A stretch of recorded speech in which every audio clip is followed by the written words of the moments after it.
Hello, everyone out there. My name is Uche Onyebadi, and this is Cross-Cultural Experience. Now, if you're joining us for the first time, this is a program where I talk to my guest who must have left his or her culture of origin, gone somewhere else, experienced something, and is willing to share.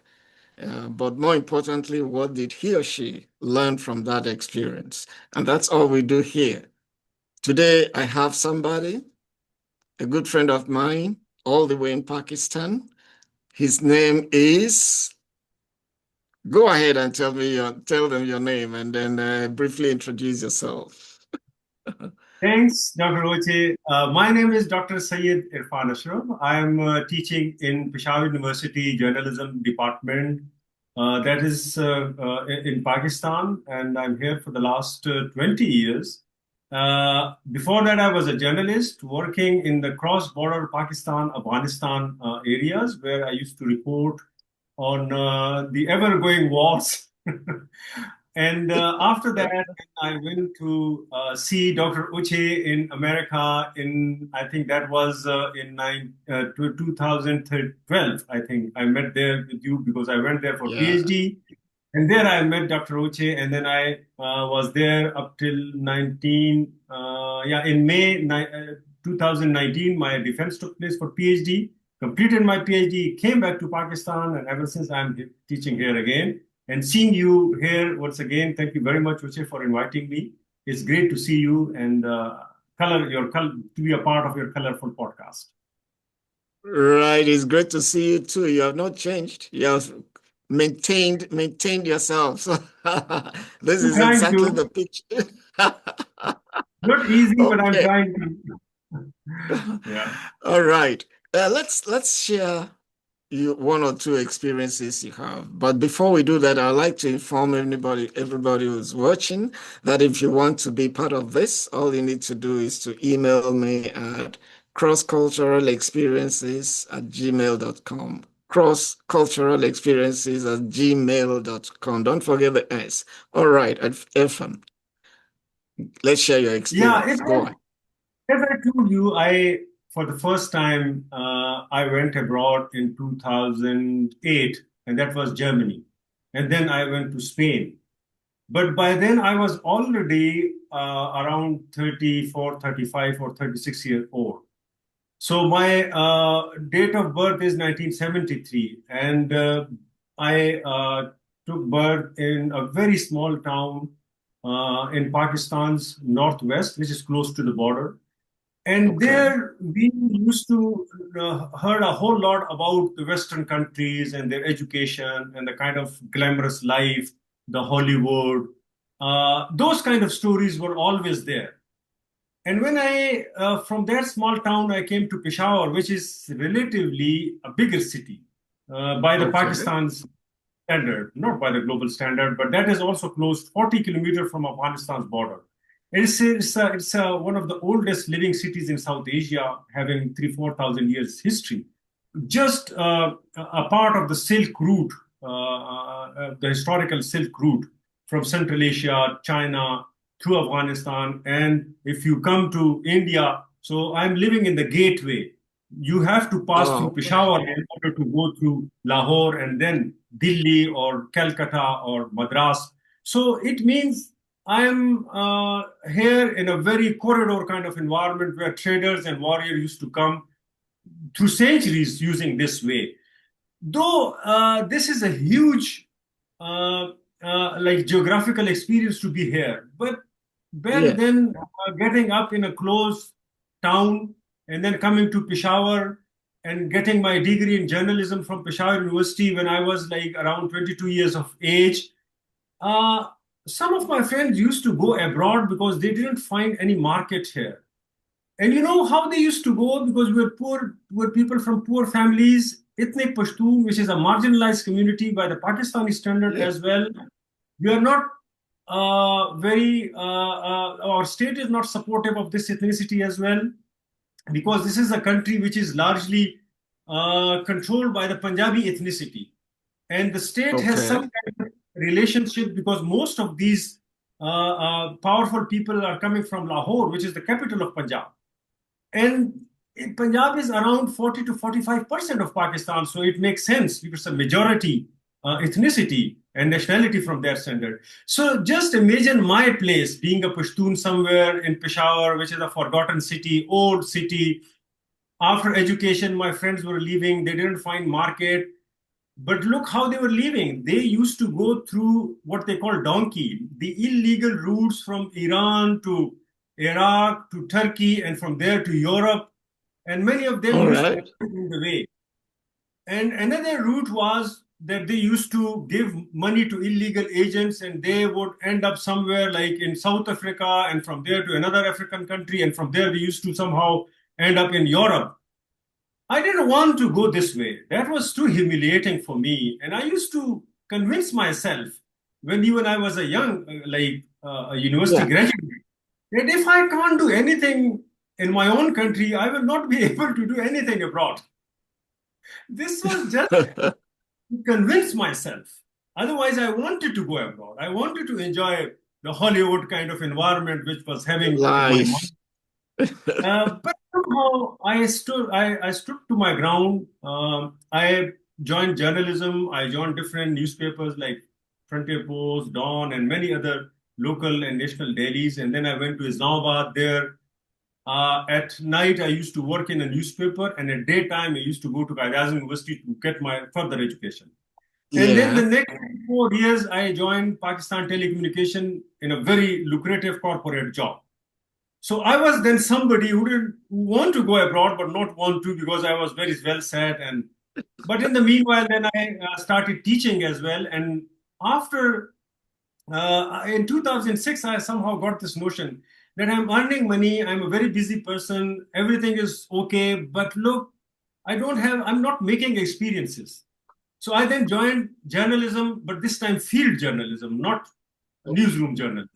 So field journalism means you have to go into these mountains, follow the militants and these warriors, Right. and be in touch with the Pakistan military. And it was a very risky, dangerous kind of job. But then I was thinking that to just know what is happening all around me. I am teaching on an island of peace surrounded all over by a sea of conflict. Peshawar Yeah. University was a very peaceful land. It's a huge university. I was living there, enjoying a corporate job, and all around me were suicide bombing from 2006 onward up to 2011, 12. So this was the region which was inflamed.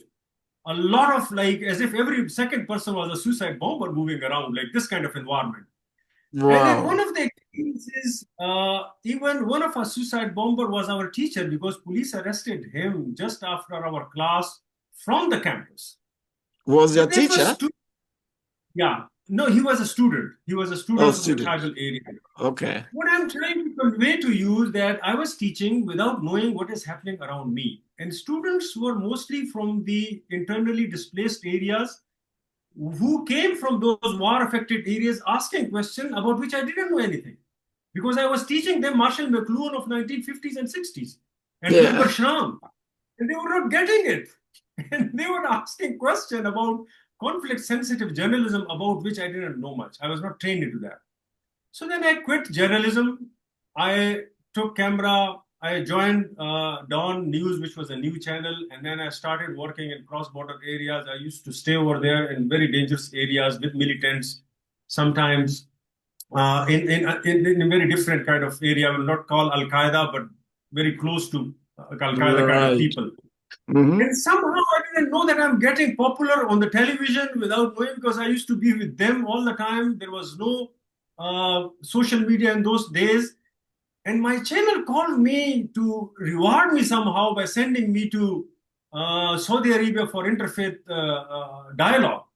Somehow there Okay. was an opportunity. And then I was sent to Spain. So these was my first experiences going abroad and watching what is happening all in the rest of the world. And then the next year, then I went to Germany. So my imagination was one kind of was trained me like the world as a Hollywood. But when I went there, I found the world worth enjoying. Another kind of experience.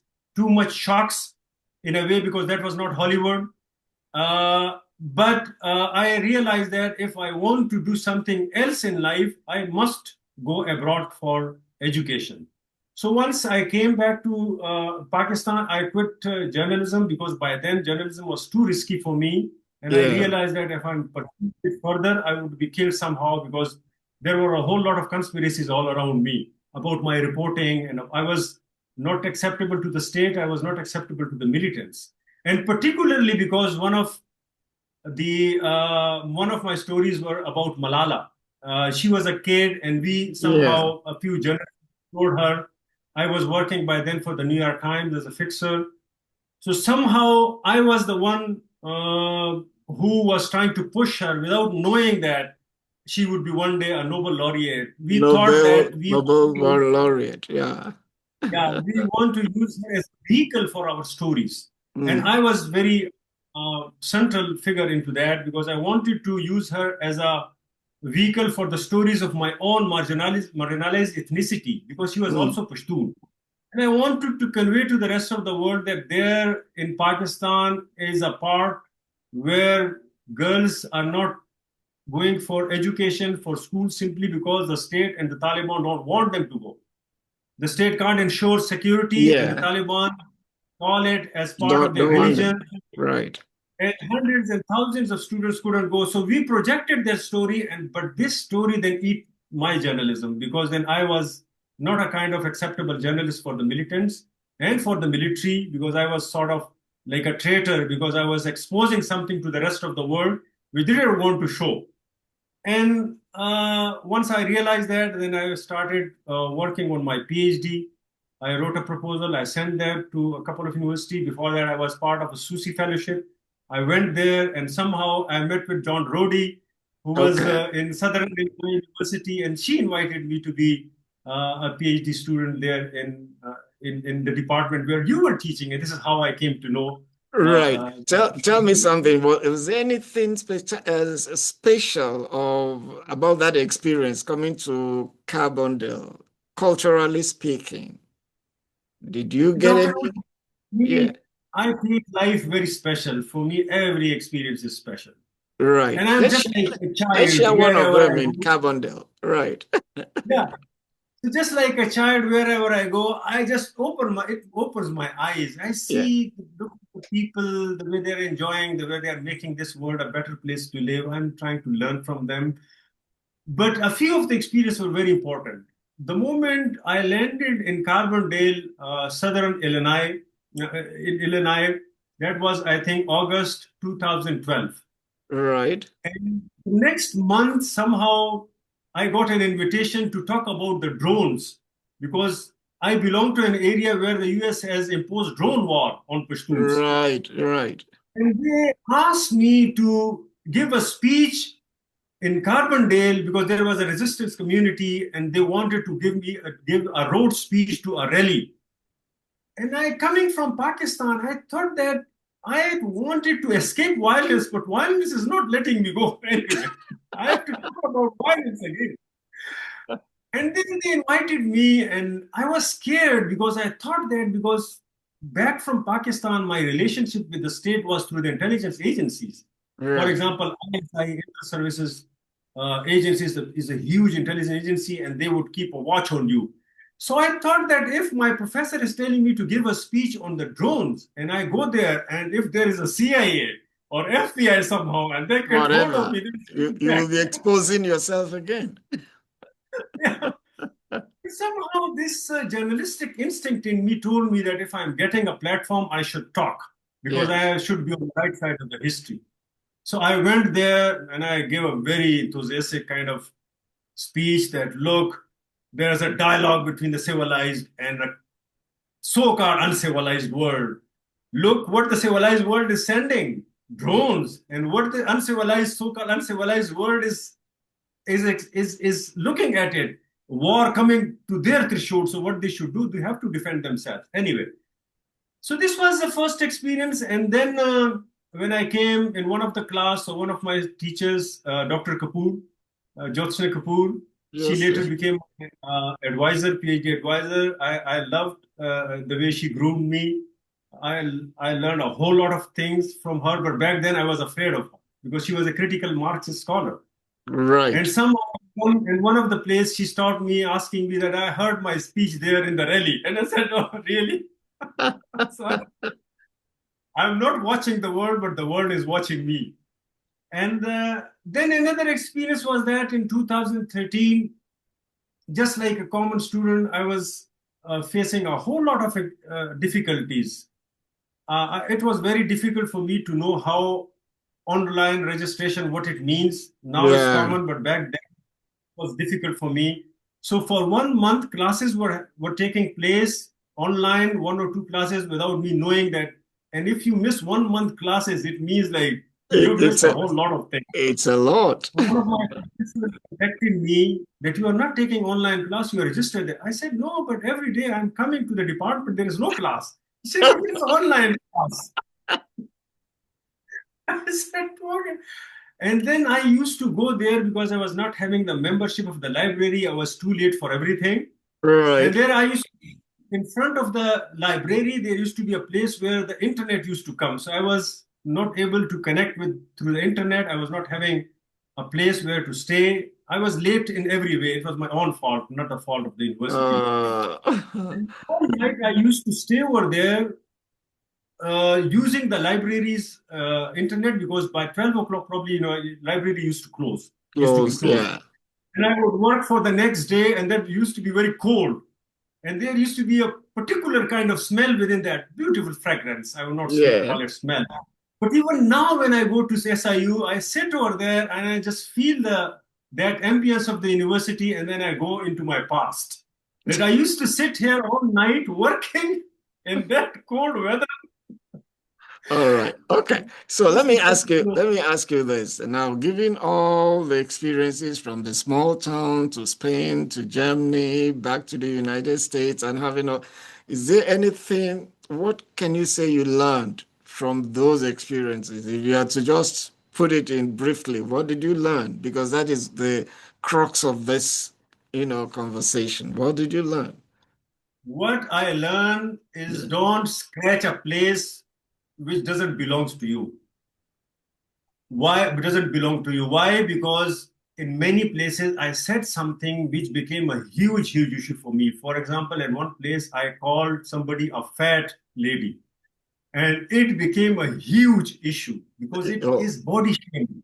okay. And this I didn't know. In my part, we usually call our friend the fat guy or the like big guy or the small guy. But if you call this somebody in the US, it's a huge issue.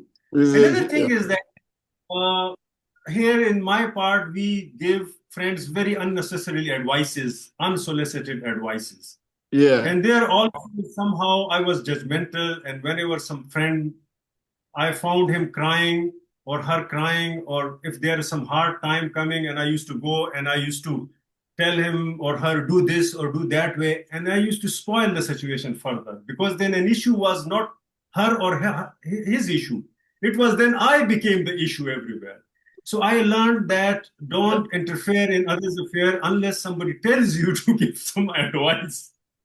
And I always thought that I'm doing it with good intention. But this Yeah. was not intention, it was something about the culture. And another thing was that, which I learned, that don't judge others' cultures on your scale of measurement. Correct. Uh, when I was abroad, for example, in the US, I got this habit that I would keep my cultural habits with me, but I will not use it to judge others. Because all those judgments which I did were very sort of risky and dangerous at points because it put my own image at stake. My own image was getting spoiled. So this I learned, and so what I used to do, if somebody did something, I would just stop and would just ask about those things from others, and then would get ready, and then would say something which was judgmental. For example, in one of the research group, I was sitting with my professor, Dr. Lisa Bruton. She Yeah. became my very good friend, and she did a whole lot in my life, which I think I did two PhDs, one in the class, another outside the class. I learned a whole lot about American universities, about the Yeah. American culture. It was only through Dr. Lisa Bruton. And I was sitting in her research group, and we were our African friend from Nigeria, another from Turkey. I was from Pakistan and from India. So it was a very diverse group.